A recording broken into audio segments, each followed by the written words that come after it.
Emotional news alert. The Dallas Cowboys and star running back Tony Pollard are facing a heart-wrenching situation as they're unlikely to sign a long-term contract in 2024. As the clock ticks down to the 4 p.m. Eastern Time deadline on Monday, ESPN's Jeremy Fowler reports that the Cowboys and Pollard are not expected to reach a long-term agreement. Instead, Pollard will play under the $10.09 million franchise tag he signed earlier in the offseason. The news isn't just disheartening, it's a harsh reality check. Pollard's journey has been anything but smooth. Coming off a serious ankle injury during the Cowboys' playoff loss, he faces the challenges of a devalued running back position. Stars like Saquon Barkley and Josh Jacobs are in a similar predicament, struggling to secure long-term deals with their respective teams.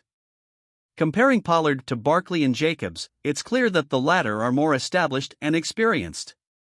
Despite his impressive first Pro Bowl campaign, Pollard is still relatively untested as a full-time starting running back, having started just 4 games last season. The Cowboys' past experience with Ezekiel Elliott's massive contract has left them wary of overcommitting to running backs. Despite making Elliott the highest-paid running back in the league back in 2019, the Cowboys' postseason success didn't match expectations, and Elliott's production declined in subsequent seasons. With Elliott's contract in hindsight, the Cowboys may exercise caution with Pollard, even if he replicates last year's stellar performance. Super Bowl winning teams don't typically invest top dollar in running backs.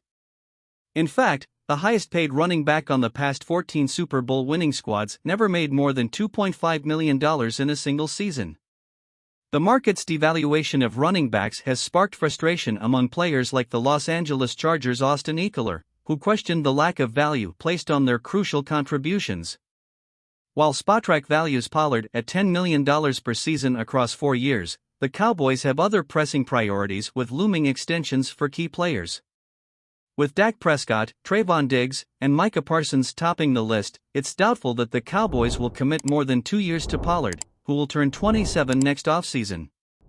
Despite Pollard's undeniable talent, the market realities dictate the value.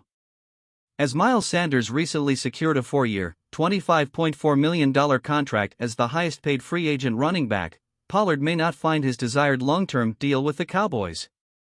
The question remains, what lies ahead for Tony Pollard and his future with the Dallas Cowboys? Do you think the Cowboys should invest in a long-term deal with Pollard, or are they right to exercise caution given the market trends? Share your thoughts below.